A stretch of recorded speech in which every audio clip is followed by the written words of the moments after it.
And we are live. This is the Wrap It Up on Blast Raps post-game show. As always, my name is Sheldon Alexander, and thank you to everyone who is tuning in live right now on the Twitch stream. If you want to follow us on Twitch, get the notifications every time we're at Raptors game. You can find us on Twitch at On Blast Podcast. You can also find us and stream this show live on Twitter by following me at Shell Alexander, or on YouTube, Sheldon Alexander. You can find the podcast there, streaming live after each and every Toronto Raptors game. This is the Wrap It Up on Blast Raps post-game show. And if you ever happen to miss a show, don't worry, because we got you covered on iTunes or Apple Podcasts, as they call it now, Spotify, SoundCloud, Google Play, and of course on YouTube. So again, like and subscribe and tell your friends, because this is your show, Raptors fans. The only live and interactive Toronto Raptors post-game show there is. And you know what? We made this show, and I say we because it's a collabo between us, the fans of this team. We made this show for games like this, where your Toronto Raptors just come out gunning, Toronto Raptors just come out firing, and everything just looks so easy peasy against the lowly Washington Wizards.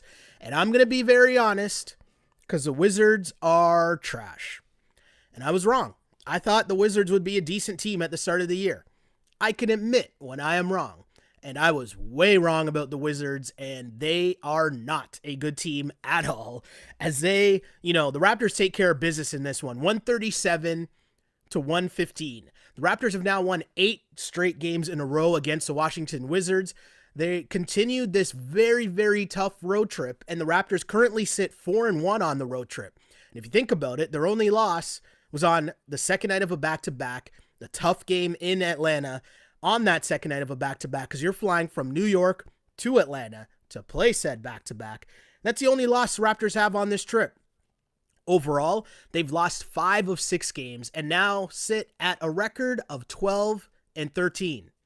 Again, the Raptors sit at a record of 12-13. And this, if you remember, Raptors fans, was a season that started 2-8. So if you go from 2-8 to now you're 12-13, that's exactly where you want to be, because as we said from the get-go, they're not as bad as that start. And they just need to get back to 500 to make things, you're in that playoff picture if you're around 500. So worry about that first. Get to 500, then get above 500. Then you can start talking about playoff standings and seedings and where you are in the conference and all that fun stuff. But hey, you go into Boston tomorrow night, which is going to be a very tough game, but you have a chance to get to 500. And I think that's really important if you are a Toronto Raptors fan or supporter. But this game, 135-115 for the Raps over the Wiz. 7 players in double figures as the Raptors make 19 threes and shoot 59% from three-point land. So you got to give credit to the Raps for their shooting numbers, but also the Wizards, they play zero defense. Raptors getting great scoring nights from Norman Powell, Pascal Siakam. They both led the way. Norm with 28 points, 6 rebounds, 4 assists. Pascal with 26 points. And a great, great game from both of those guys. And you look at the Raptors box score, and I mentioned 7 players in double figures.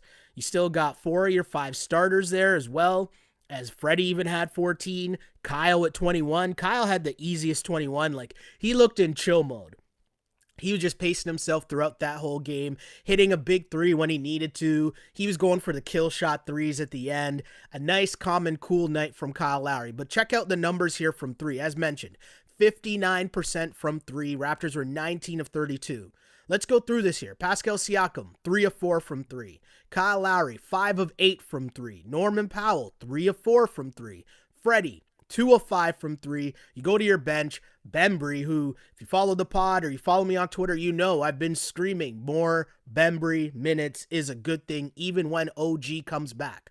But Bembry, 2 of 2 from 3 in this game. He was 4 of 5 overall. He had 10 points off the bench. And then your man's Chris Boucher is back playing legit minutes again. 17 and 15 for Chris Boucher. Also give him 2 blocks just because he's about that work on defense. That one block he had late in the fourth quarter where he basically volleyball spiked it into the ground.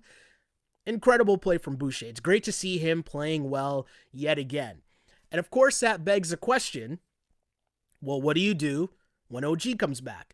And I don't think he's going to be back tomorrow in Boston, but it's coming up soon. It's decision time.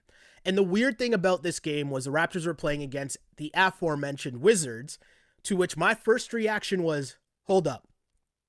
Alex Len starts for the Washington Wizards? Like, I knew things were bad for the Wiz.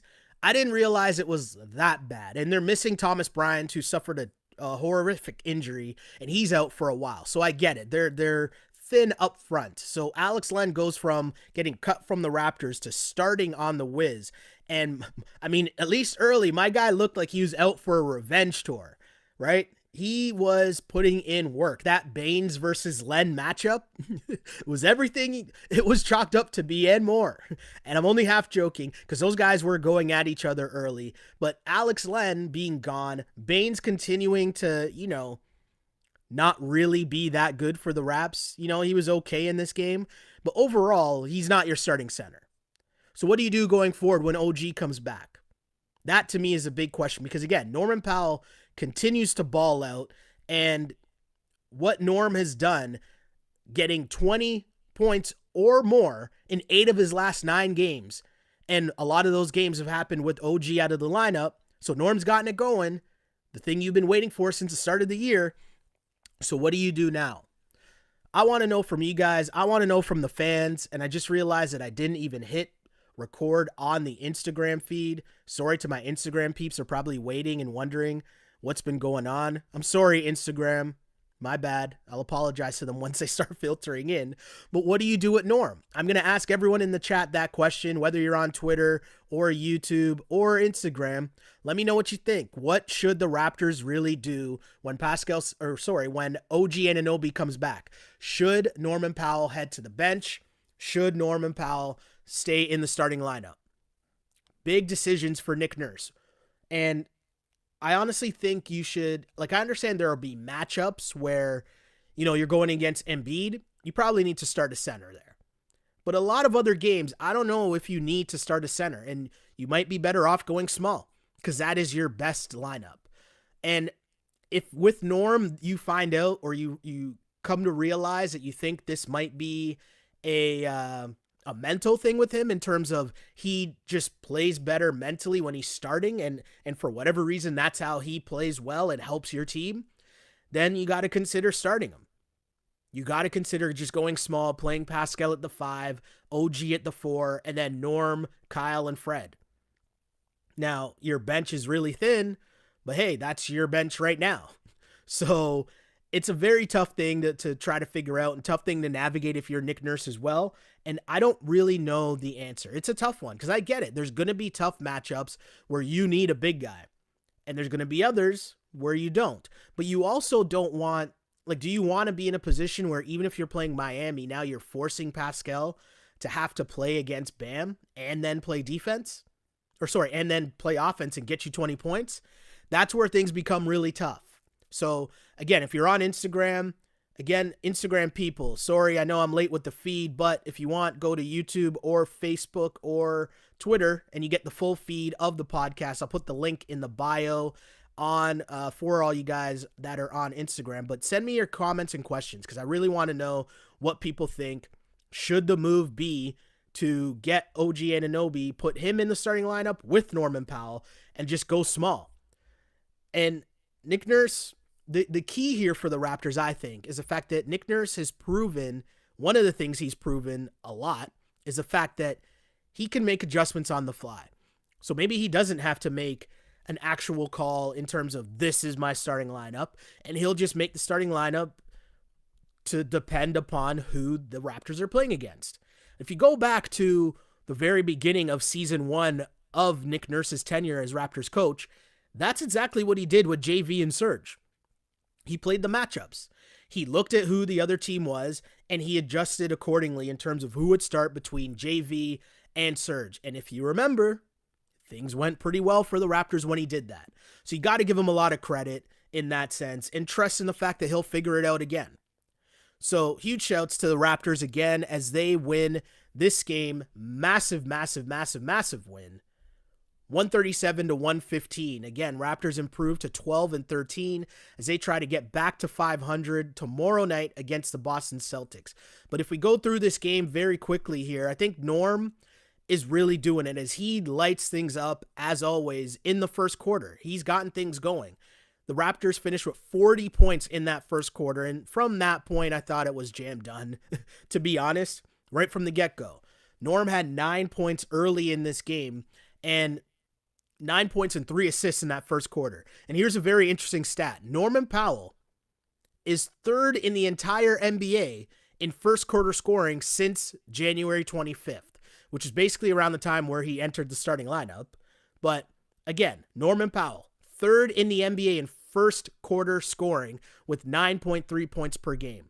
Now that stat alone sounds pretty cool.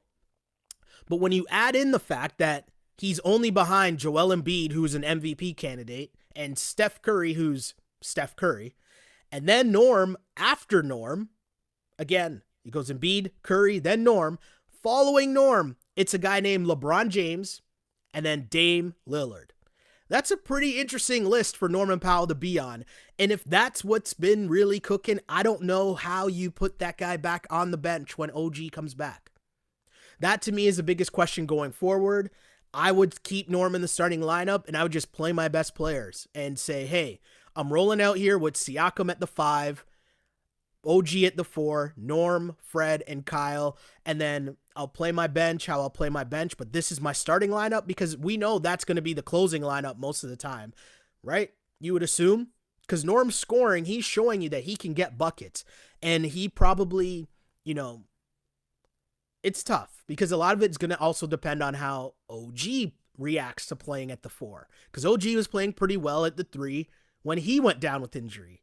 So it's going to be a wait-and-see approach. I'm super interested to see how that plays out for sure. Again, Norm in that first quarter leading the way for the Raptors as the Raptors scored 40 points, which was the most points they've had in a first quarter this season, and shot about 68% from the floor. That's insane. Absolutely insane. Second quarter, I'd say, belonged to Siakam. He had 10 points in that second quarter. Raptors closed out the second Q on an 11-4 run to lead by 13 at the half, 74-61. Again, Raptors led 74-61 at the half, which was the 74 points, the most points the Raptors have scored this season in a half, or in the first half anyways. And just another incredible just scoring effort. 71 points in the first half. That's just work. How do you stop that? It's definitely not going to happen with the Washington Wizards and their defense, that's for sure. In the third quarter, Washington showed some signs of life, but not really. I mean, they made it kind of close. They made a couple runs. Beal was getting multiple and ones in a row, but nothing really scary from the Raptors' point of view. I think they did a really good job of holding off the push. And Chris Boucher, as mentioned, he had a great game. He had a massive dunk in this game, which made me think the Chris Boucher edition of Court Cuts might be pretty interesting. Like, I'd be interested to see what the Chris Boucher Court Cuts was or would look like this season, because I feel like it would be pretty good. Maybe I'm wrong, but I feel like Boucher has at least like 4 or 5 really, really nice dunks alone, and we know what he also does on the defensive end, right? Shouts to my guy LT, Lawrence Thomas, who writes in and says, Court Cuts simply existing would be pretty dope. Touché, my dude. Touché. I'll just say that and continue to move on. But let's get to some more comments here because this is your show, Raptors fans. We do this live for you after each and every Toronto Raptors game, streaming live on Twitter, on Twitch, on Instagram, and on YouTube. Like and subscribe. Tell your friends. This is where you find us after the game. And if we're not up after the game, then we're up in the morning. And you can always find us wherever you get your podcasts. Apple Podcasts, Spotify, SoundCloud, and of course on YouTube. Once again, like and subscribe. Tell your friends. Let's get to some more comments though here. And let's see here. Someone on Twitter says, Bembry's getting better every day. He needs more minutes even when OG gets back. I've been talking about that for a while, and I agree totally with this comment because he seems to be like the perfect kind of glue guy, if that makes sense. He doesn't need the ball to really be a factor. He can cut to the basket. He can do stuff like that, but also when he does get the ball, he always seems to make the right play. Whether he's driving and he's under control, that's another big part too, that's key. But whether he's driving to the basket, he seems to make the right pass, finding the trailer to get someone an easy dunk. If he's on the perimeter, he always seems to make the right swing pass. If he's wide open, he can knock down the three, and he plays really good defense. And what Nick Nurse has been doing lately, kind of the same thing he was doing with Stanley Johnson early on, in which he would take the bigger guy and put them on the fast point guard, the fast and smaller point guard. And when you're putting size on smaller point guards, it makes their job very difficult. Think about it on the flip side when the Raps are playing the Celtics. I'm sure we're going to see it tomorrow night, where you might see Jaylen Brown guarding one of, if he's not guarding Siakam, right, then he's going to be guarding one of Kyle Lowry or Fred VanVleet. And if Jaylen Brown's guarding Siakam, then you're talking about Tatum doing that. But either way, you see teams do that to the Raptors, and so for the Raptors to have guys that they can do that with on the defensive end is huge, and that's just part of what Bembry provides. But I think he also provides a really good example to some dudes who aren't getting minutes. Most notably Terrence Davis, most notably Matt Thomas.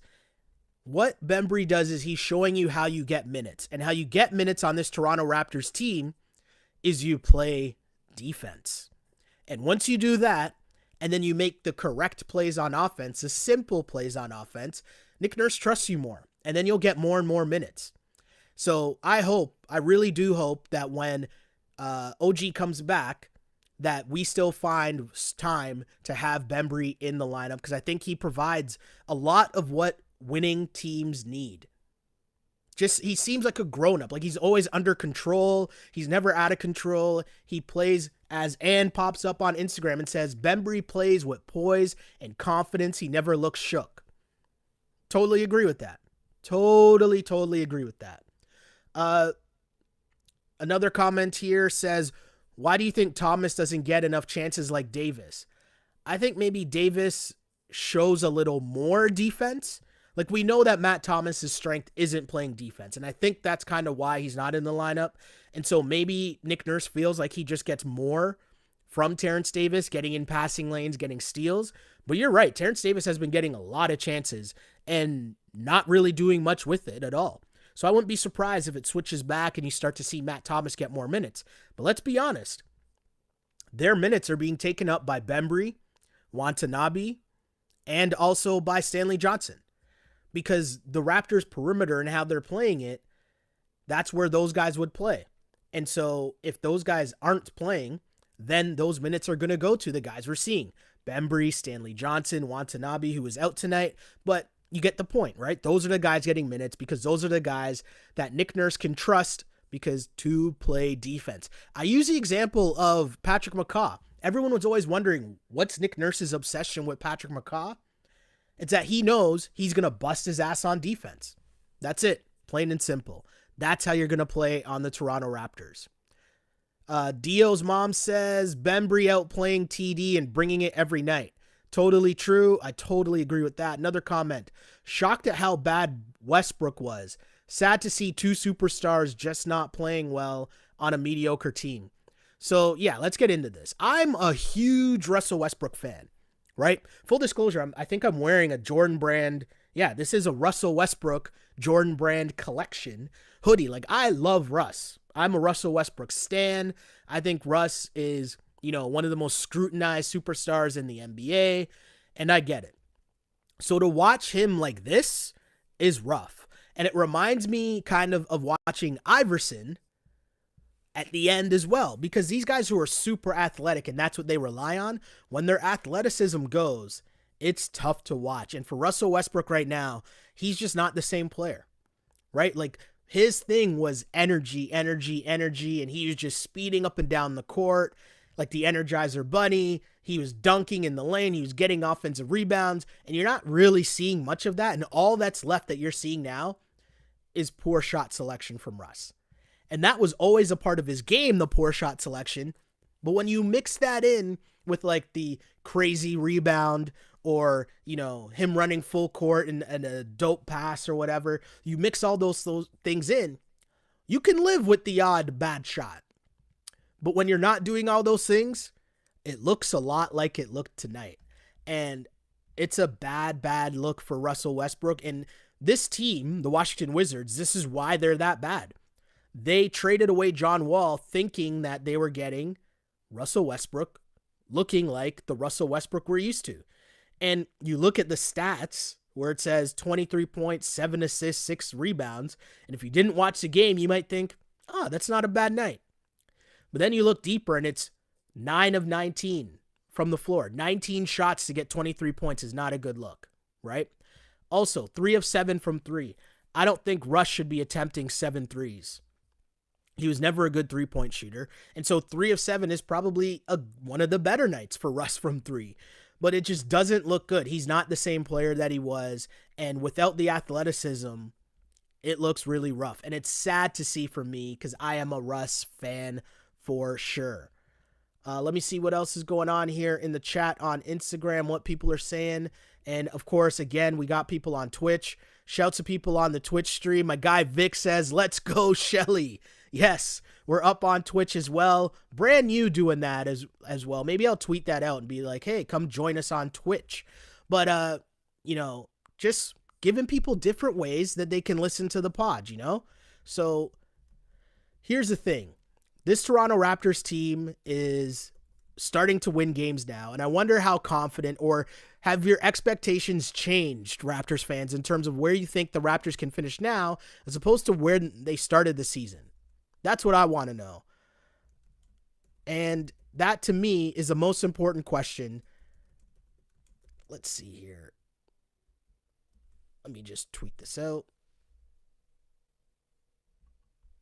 And I'm curious to actually know what people think, because I wonder if people really overreacted to the start of the season and what they're thinking now. Because for me, if I'm being honest, I stated from the get-go, I thought the Raptors would be in a dogfight, and avoiding or finishing 6th or above would be really tough for them to do.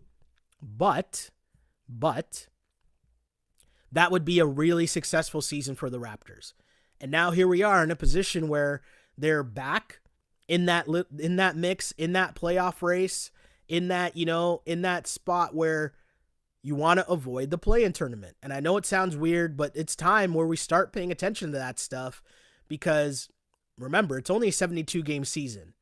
And the Raptors currently, as of this moment, meaning games could still be finishing for the night, so as of this moment, the Raptors are currently in 6th place, tied with the Charlotte Hornets at 12-13. But here's the key. You're tied for 6th, but you play Boston tomorrow. Boston is only at 12-11. So you're 1 game behind Boston. Right? Like, percentage points would have Boston still ahead. Or actually, no, you'd be tied. But Boston obviously would have played less games. So here's the thing. Just keep winning. That's it. Just keep winning, and the rest will take care of itself. And I think if you're the Raptors, that's what you got to focus on. That's got to be the key. Get to 500, and then worry about that afterwards. Worry about everything else afterwards. And you hope that OG comes back healthy, and that's good. And if your team can stay healthy for a bit, then you can get into other things like, oh, when do the Raptors add? As someone puts in and says, we need a good center. Baines gotta go. The Baines, I know, Baines is not a real fan favorite. I get that. Baines is struggling. But at the end of the day, that's what you got to deal with right now. So we'll see. I switch over to YouTube and get some comments there. Shouts to the YouTube peeps. Gloria, who I'm pretty sure is homegirl, glow girl smile. What's going on?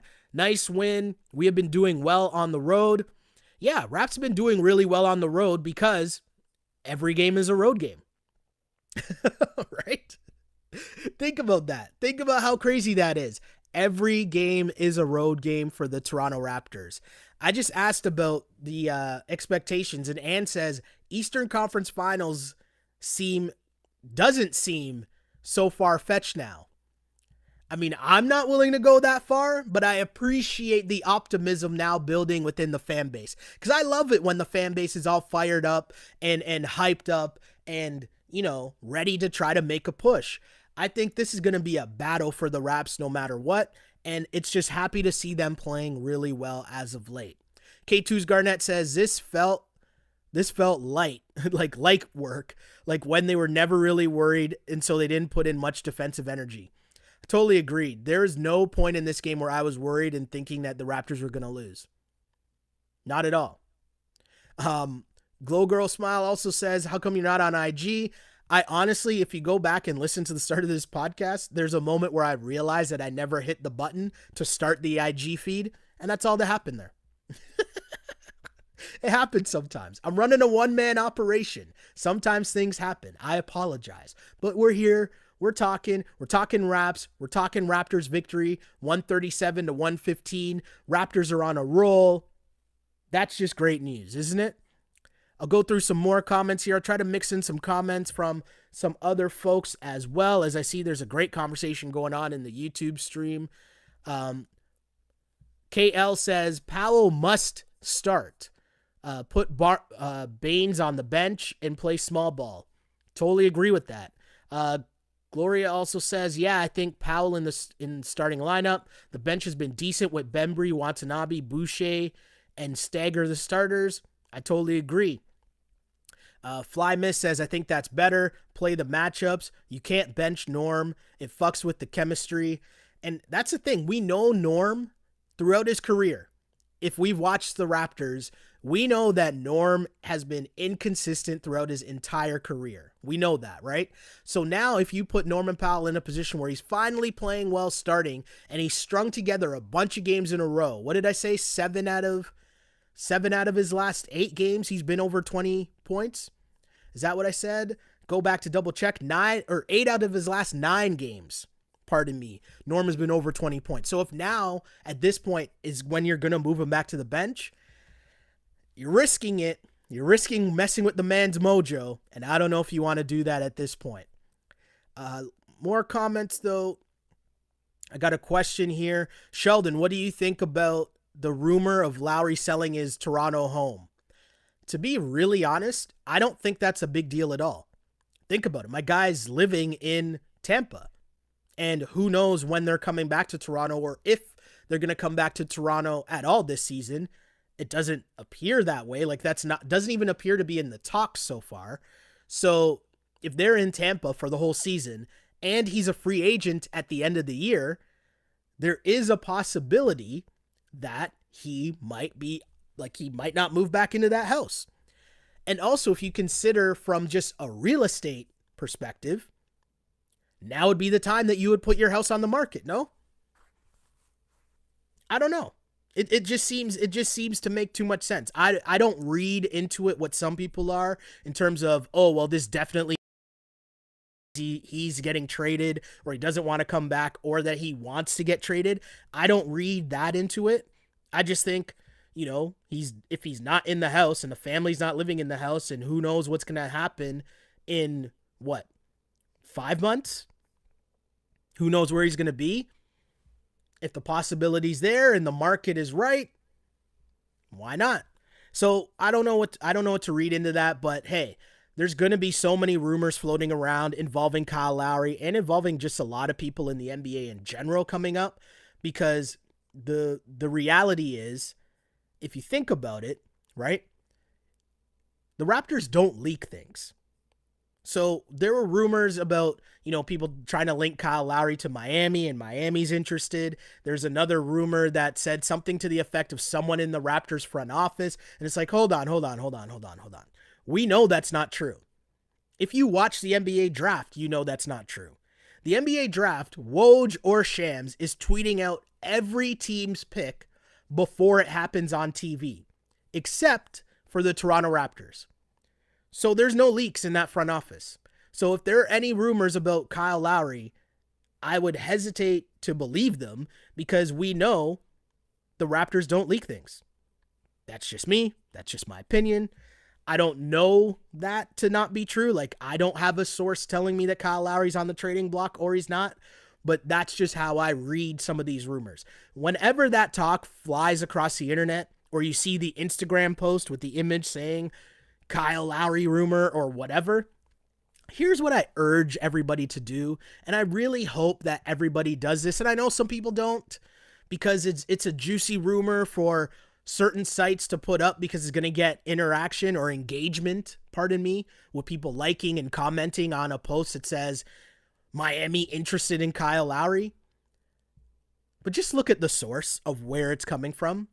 And I don't mean the source of who posted it, right? I mean the source of who they're crediting with the rumor. Does that make sense? Because there's going to be a site that posts it saying, hey, Kyle Lowry rumor or whatever, right? And that site is posting it, but they're aggregating that content from somewhere else. And they'll normally put it in small print, either at the bottom or at the top. It'll say via blah, blah, blah. Pay attention to the small print. Then that'll tell you how real it is. More comments, though. There's so much in the YouTube feed, so I'm going to go a little longer here and just read some of these comments here on YouTube. Of course. Let's see, what else do we got here? Please explain why Boucher doesn't start. I honestly think, Hunter asked that question. Please explain why Boucher doesn't start. I think that Boucher doesn't start because Nick Nurse wants to keep my guy hungry. He wants to bring him along slowly. And I think you keep him hungry by always keeping him motivated and knowing that there's another goal going forward. You don't want to just give him, like, think about it. A lot of people were calling for Chris Boucher minutes last season. And he didn't really get that many minutes. And even if you go to the playoffs, he didn't play at all. And some people were like, hey, why not give him a chance? He's an energy guy. He can get you some easy baskets, this, that, and the third. But the Raptors are about development. And part of that development is bringing guys along slowly. Not rushing to get them in, not to rushing their development and you know, giving them too much to handle at a time. Right now for Chris Boucher, as he's still in the simmer stage of his career, I think it's very key to bring him along slowly, let him get used to what his role is right now, which is bring energy off the bench night in, night out, get on the offensive glass, set good screens, be able to run the pick and roll. All of those things he needs to be able to do consistently first, coming off the bench as a contributor. And then, if you see that for a long stretch, and depending on what happens to the rest of the team and the rest of the roster going forward, then you think about starting him. But I don't think you do that now, because I don't think there's a need to. I don't think you have to. No rush there at all. Reed says, Raptors did what they needed to do. Only sorry that Watanabe was on the injury list. It's true. I agree with that. I think that my guy was playing so well in terms of just giving solid defense and starting to gain more and more confidence with his shot. So that was tough to see him not be able to play as he started to play so well. More comments. Hey, you haven't been here. Oh, nope, that's not. I will skip over that comment as I started reading it. Hey, that happens sometimes. It does. It does. Another question. Who do you think is a better ball handler, McCaw or Davis? Probably Davis. Probably Davis, I would say. Tammy says, I agree, Sheldon. I was hoping for a top 4 spot. Thought probably top 6. So the Raptors, hey, anything is possible at this point, and it'll take a while. It won't be until it's weird because the time of year is so different than where we would be in a normal season. So normally this part of the year would be when the big boys, the big boy teams really start to round in the form and start playing a lot better heading into the playoffs. But because this season started so late, it's February, but really it's only like November, December. So you got a bunch of teams that everything's still really tight right now. Like in terms of the standings, all these teams in the standings are so close together. So you still got to play it cautiously and just worry about winning games and not really pay attention to where you are in the standings yet. Coach Flores says, but like you said, It's becoming Fred's team, and we need a big. Kyle is an asset. It makes sense to me. That's not to say I buy it. I'm just saying we need a viable 5, just saying. I agree. I think that if the Raptors do have aspirations of at least winning a round and, hey, giving them a shot at winning 2 rounds in the playoffs, you do need to add a 5. Which leads us to another comment here. KL says, get Drummond so you can waive Baines free. Drummond, I wonder what's the cost would be for Drummond. That'd be interesting. I don't know how he fits on the team. He is a legit big guy. It would solve that problem. I'd be interested at how he fits in with the rest of the team, because I really don't know. I can't really say I've been the biggest fan of Andre Drummond, but hey, at this point, he's definitely an upgrade over Baines, so I can't really knock that at all. Fly Miss says, I actually wanted Whiteside, and I'm very surprised nobody really wanted him in free agency. I would have to disagree. I did not want Whiteside, and I'm kind of happy that we didn't get Whiteside. Whiteside is... I don't know how much Whiteside plays winning basketball, if that makes sense. He succeeded, the most he succeeded in his career was in that Miami culture, and he still couldn't really figure it out there. So I don't know about Whiteside at all, but that's just me. Aram, I hope I pronounced your name right. I apologize if I don't, but he says you can't start Boucher against bigs who are 7 foot and 270 pounds like Embiid. That part's totally true. So I'm interested to see what the Raps do going forward, but you got time to work all that out, because the first part of digging yourself out of this really tough season is now over, right? The first part, the most difficult part, was figuring out how you were going to climb out of a 2-8 hole to start the season. And the Raptors have done that. And I think that part is super important. And so now, as they continue their climb to try to get back to 500, you're one game below 500. And I think if you're the Toronto Raptors, that's a great place to be, because that 2-8 start just seems like a faint memory. Now that you sit 12-13 with a chance to get to 500 in a tough one, the second night of a back-to-back in Boston. But hey, at least the Raptors are playing a whole lot better. Do you wish you have OG? Is there a chance OG plays? You can hope. We can hope. But we're not quite sure just yet. But either way, the Toronto Raptors come out of this game as winners. And I was going to read post-game comments, but nothing crazy coming out of this game, because honestly, I think there might be some stuff on Beal, so we'll read up on that and check back later on for sure. But as of now, the Toronto Raptors are winners, 137-115. 137, that's what they put up. They scored the most points they've scored this season in the first quarter with 40. They scored the most points they've scored in a half with 74. On their way to, listen to this, 7 players in double figures, 19 three-pointers, and the Raptors shoot 59% from 3. Improved to a 4-1 on the road trip. Winners of 5 of their last 6 overall. Your Toronto Raptors are almost at 500 after this 137-115 victory. Norman Powell continues to lead the way with 28 points. Pascal Siakam following him up with 26 points. And the Raptors continue to be red hot. Hopefully they can continue this hot play in Boston. And we will be back right here, streaming live, wherever you're watching this podcast, on Twitch. Follow the Twitch stream. Like and subscribe. Share that to your friends. Tell them about the On Blast podcast. Follow us on Twitch again at On Blast Podcast. You can also watch us live on Twitter at Shell Alexander or on YouTube at Sheldon Alexander. That's where you get the live streams. If you ever check in maybe late because you're watching the end of the Leafs game, I see the Leafs one as well. But if you ever tune into the podcast late, don't worry, we got you covered with the full podcast ending up online wherever you get your pods. Apple Podcasts, Spotify, SoundCloud, and again on YouTube. Thank you to all the people, the new subscribers, to the people on the YouTube feed. Really appreciate all you guys and the new subscribers. And you got to really think about it. When you subscribe on YouTube, you get an alert when I'm up live after the game. That's kind of probably the best way to know what's going on, because the schedule is going to be a little weird coming up for me, possibly. Some stuff I got to work out, but for the most part, I'm going to be here talking to you guys, but if you want to know when we're up, follow me on YouTube. Subscribe to the YouTube page. That way, it ensures you get an alert whenever I'm up. Sound good?